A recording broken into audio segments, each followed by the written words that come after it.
नगर गांव में सिंधु नामी 11 साल का लड़का अपनी माँ गौहर और बाप शेरोज के साथ रहता था। इसका बाप एक अमीर आदमी होता है। इतने अमीर होने के बावजूद वो लोग नेक दिल होते हैं। वो गांव में लोगों की खूब मदद करते रहते हैं। इस गांव में चुड़ैल लोक में सुदामनी नाम की एक बुरी चुड़ैल रहती है, जिससे सूर्य शक्तिशाली बनना होता है। भूतिया बाबा, अब बताइए मुझे, आप हर चुड़ैल को रास्ता दिखाते हैं, मुझे भी रास्ता दिखाइए। मैं कैसे बन पाऊंगी सूर्य शक्तिशाली? एक तो शक्तिशाली सरदार तब ही बन पाओगे जब तुम इस खानदान को मारोगे जिसमें एक फर्द के हाथ में लाल रंग का धागा बांधा होगा। वो तुम्हें दिल नगर गांव में मिलेगा। इसके हाथ में बांधा हुआ धागा इसके जन्मदिन की निशानी होगी। इस खानदान को खत्म करने के बाद ही तुम शक्तिशाली बन पाओगी। ठीक है, इसके लिए मुझे कितनी मेहनत मशक्कत ना करनी पड़े, मैं करूँगी। इस खानदान को तबाह बर्बाद कर दूंगी। एक दफा तुम ऐसे कर दो, आने वाली लाल चांद की रात को तुम शक्तिशाली बन जाओगी। ठीक है, सुदामनी आ रही है, बच के रहना लाल रंग के उगुरती वाले। चुड़ैल दिल नगर जाती है। चुड़ैल उड़ने वाले झाड़ू पर सवार होकर इधर उधर भटकती रहती है। वो 2-3 हफ्ते तक उस आदमी को तलाश करती है। वो आदमी कोई और नहीं, सिंधु का बाप शेरोज होता है। मुझको वो आदमी मिल गया, अब मैं इसको नहीं छोड़ूंगी। हा हा हा हा। चुड़ैल शेरोज का पीछा करती है।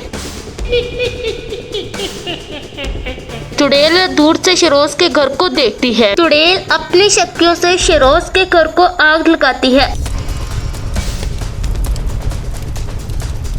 आग लगने से शेरोज और गौहर दोनों जल जाते हैं।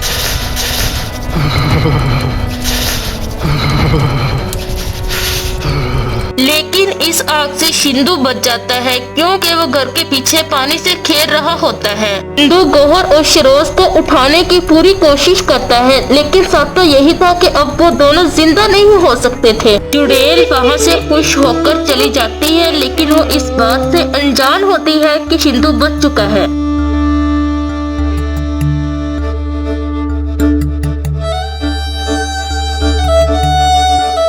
सिंधु अपने माँ बाप के जाने के बाद बेसहारा हो जाता है और इधर उधर भटकने लगता है। सिंधु कुछ दिनों तक काम की तलाश में रहता है और उसे एक ढाबे वाले के पास काम मिल जाता है।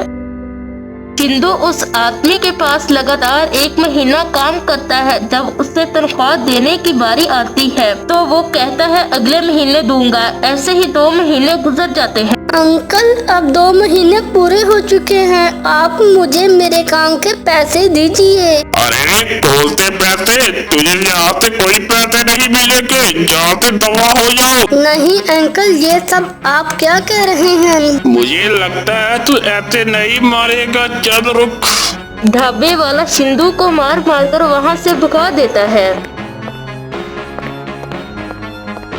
सिंधु रोते रोते एक पेड़ के नीचे बैठता है तो उसे दरख्त से एक बात सुनाई देती है। अरे बेटा, तुम क्यों रो रहे हो, क्या बात है? अरे दरख्त, मेरे अम्मी और अब्बू दोनों फौत हो गए हैं। मेरा इस दुनिया में कोई नहीं है, प्लीज मेरी मदद कीजिए। कोई बात नहीं बेटा, तुम परेशान मत हो, मैं तुम्हें एक जादुई पेंसिल देता हूँ। तभी वहाँ पर एक जादुई पेंसिल आ जाती है। अरे वाह, क्या बात है, तुम्हारा बहुत शुक्रिया, मैं जिंदगी भर एहसानमंद रहूँगा। जादुई पेंसिल, मैंने बड़े दिनों से अच्छा खाना नहीं खाया, बिल्कुल मुझे वैसा खाना दे जैसे मेरी माँ बनाती थी। ये कहकर पेंसिल वहाँ जादू से सिंधु को खाना देती है और वो ये खाना देखकर हैरान रह जाता है। लाल रात के चांद आने तक जब चुड़ैल शक्तिशाली नहीं बनती तब तुम शक्तिशाली इसलिए नहीं बन पाई, तुमने इसके खानदान को खत्म नहीं किया। इसमें अभी भी एक आदमी जिंदा है। क्या? मैंने इस घर में आग लगाई थी और इसका बेटा अब तक कैसे जिंदा है? क्योंकि वो घर के पीछे खेल रहा था।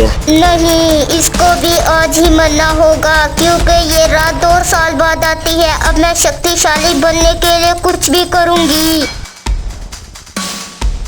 चुड़ैल सिंधु को ढूंढ निकालती है। तब भी चुड़ैल सिंधु को मारने लगती है तो जादुई पेंसिल चुड़ैल को खूब मारती है। पेंसिल इस चुड़ैल को खत्म कर देती है।